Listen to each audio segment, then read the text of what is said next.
Les sturgeons voyagent entre les mers salées et les fleuves de l'hémisphère nord, perpétuant ainsi un cycle millénaire. Ce poisson migrateur, témoin d'un lointain passé, n'a presque pas évolué au fil du temps. C'est un véritable vestige des fonds marins.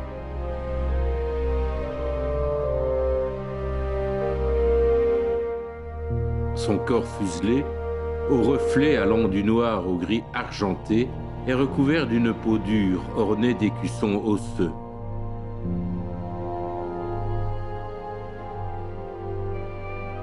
Son museau, terminé par un rostre caractéristique, surplombe une bouche protractile, sans dents, précédée de 4 barbillons sensitifs qui sondent les fonds vaseux à la recherche de nourriture.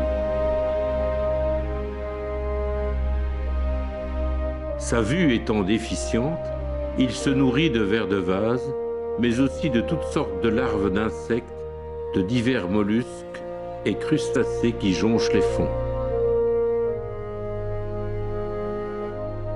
L'esturgeon est un poisson anadrome, ce qui signifie qu'il quitte les mers salées au printemps pour remonter les fleuves et frayer en eau douce entre mai et juillet.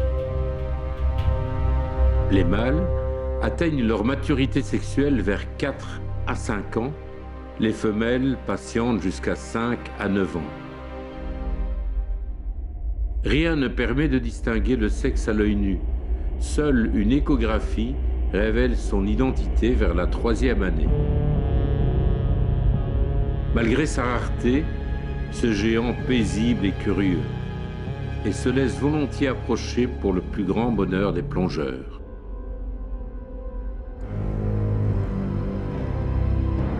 Adulte, il n'a pas de prédateur naturel.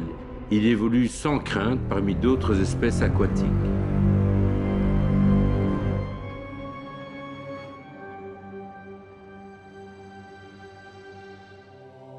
Mais ses œufs, mesurant de 2,5 à 4 mm, et ses petits alevins sont vulnérables face aux poissons carnassiers ou aux oiseaux pêcheurs.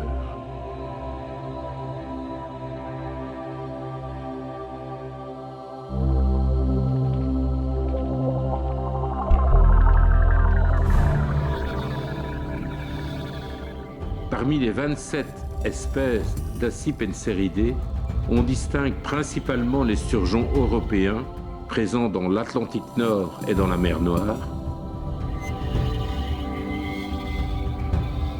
le sterlet, qui ne dépasse pas 1,20 m et qui évolue dans les rivières d'eau douce d'Eurasie, peut aussi être atteint d'albinisme.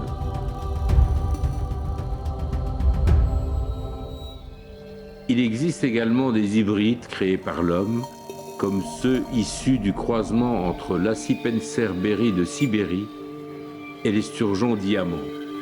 Cela pour augmenter la taille et par conséquent la rentabilité. Parmi les plus impressionnants, le beluga et le sevruga mesurent jusqu'à 3 mètres de longueur. Ils sont très convoités pour leurs œufs, à l'origine du prestigieux caviar, dont la couleur et la saveur varient selon l'espèce. La rareté de ce produit, très apprécié des gastronomes, explique le développement de l'élevage en pisciculture.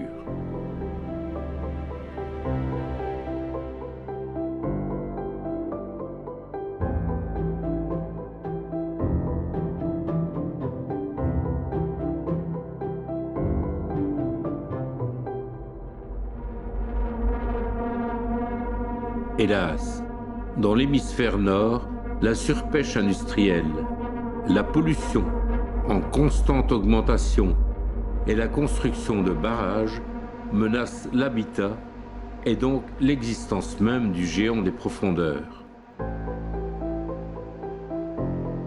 Protégés depuis 1982, les sturgeons restent pourtant en danger, car l'homme, son principal prédateur, continue à le pêcher pour son seul plaisir.